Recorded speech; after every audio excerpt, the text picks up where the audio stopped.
तीज के बरत बड़ी पावन देखत सुहावन हो। तीज के बरत बड़ी पावन देखत सुहावन हो।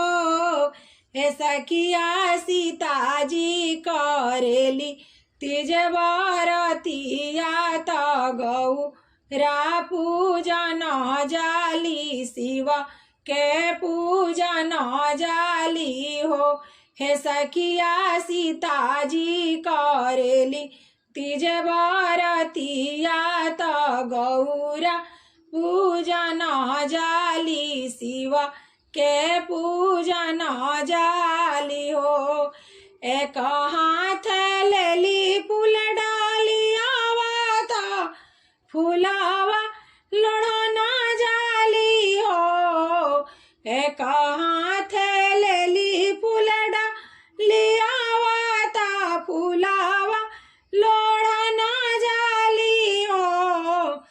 ए सखिया फूला लोढ़ी पूजा ली भवानी त मना सा पूरन भैले हो।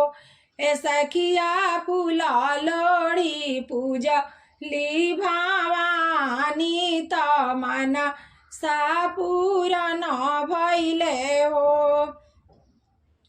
तोड़ी धानु सारगु नंदन जनक प्राण पूरा कैले हो।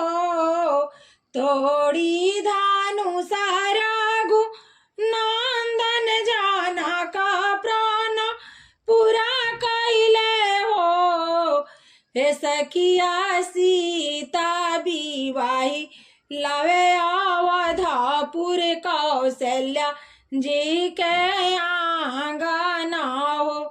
ए सखिया सीता विवाही घर लावे कौशल्या जी के आंगन हो।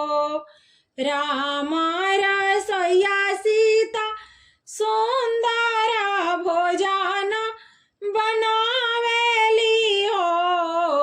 राम रसोईया सीता सुंदर भोजन बनावेली हो।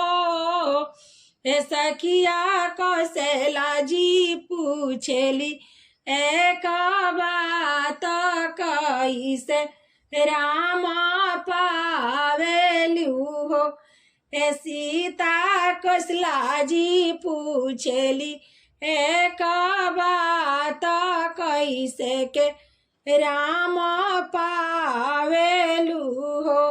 हे सीता कवन कवन तप कैलू त राम बरवा पावेलू हो। भूखनी में ये ससु एकादशी द्वादशी के पारण हो।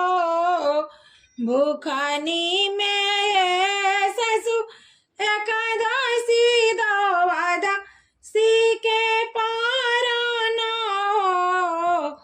हे सासु कोइनी अगहन एतवार भगवान बरवा पावेनी हो। हे सासु कोइनी अगहन एतवार भगवान बर पावेनी हो। पूजिले सासु गौरी तायवा रोमाए साजी के हो। पूजनी में ये सासु गौरी तायवा माहे साजी के हो। सासु तुलसी के कईनी पूजनावा श्री राम बरवा पाइले हो। हे सासु तुलसी के कईनी पूजनावा श्री राम बरवा